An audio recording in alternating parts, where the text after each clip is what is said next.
There is a figure woven through ancient spiritual traditions who was nearly erased from mainstream history. Not a goddess exactly, not simply an angel, not fully human either. Her name is Sophia. And for thousands of years, she represented divine wisdom, the sacred feminine, intuition, creation, and the living intelligence of the soul itself. So why was she hidden? Why do so few people know her story? And why are people suddenly feeling drawn to her again now? Who is Sophia?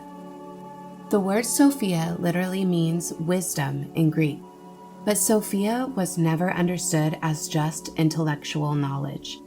She represented living wisdom, inner knowing, sacred intuition, the feminine face of divine intelligence.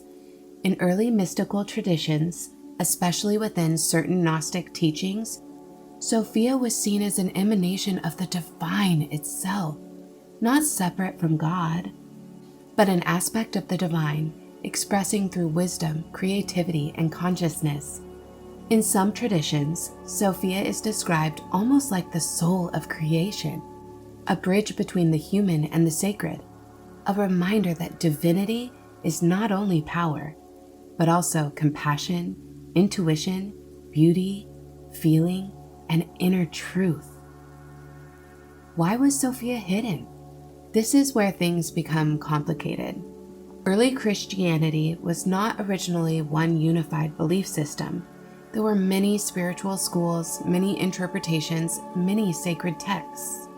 Some of these teachings included powerful feminine symbolism. Others emphasized direct spiritual experience rather than strict religious authority.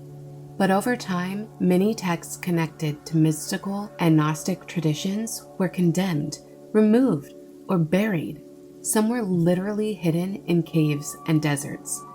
The most famous discovery happened in 1945 with the Nag Hammadi texts in Egypt, where ancient writings connected to Sophia and Gnostic teachings were found after being lost for centuries. Now, was Sophia intentionally erased because she represented the divine feminine? Many people believe so, because Sophia challenges systems built entirely on hierarchy, control, fear, and external authority. She reminds people that wisdom can come from within, that intuition matters, that the feminine is sacred, and that spiritual connection does not always require an institution standing between you and the divine. So what is the divine feminine? When people hear divine feminine, they sometimes misunderstand it. This is not about women being better than men. It's not about rejecting masculinity. The divine feminine is an energy.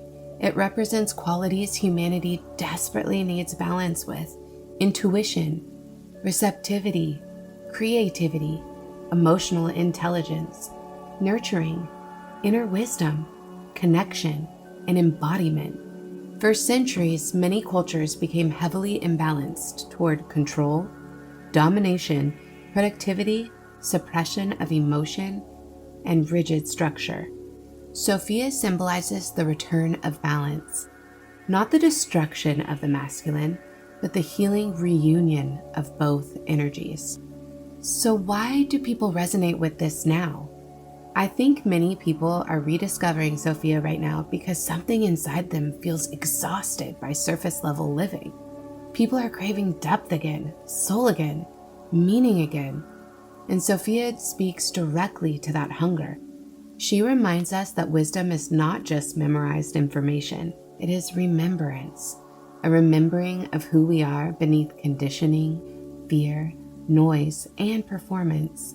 Whether you see Sophia as symbolic, spiritual, archetypal, or literally divine, her story continues to awaken something ancient in people.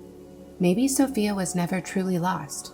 Maybe she survives anywhere people choose truth over fear, intuition over numbness, and love over control. And maybe the return of Sophia is really the return of wisdom within humanity itself.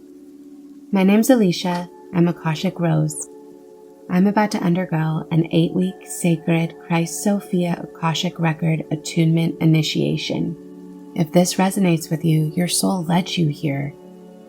You're meant to be here.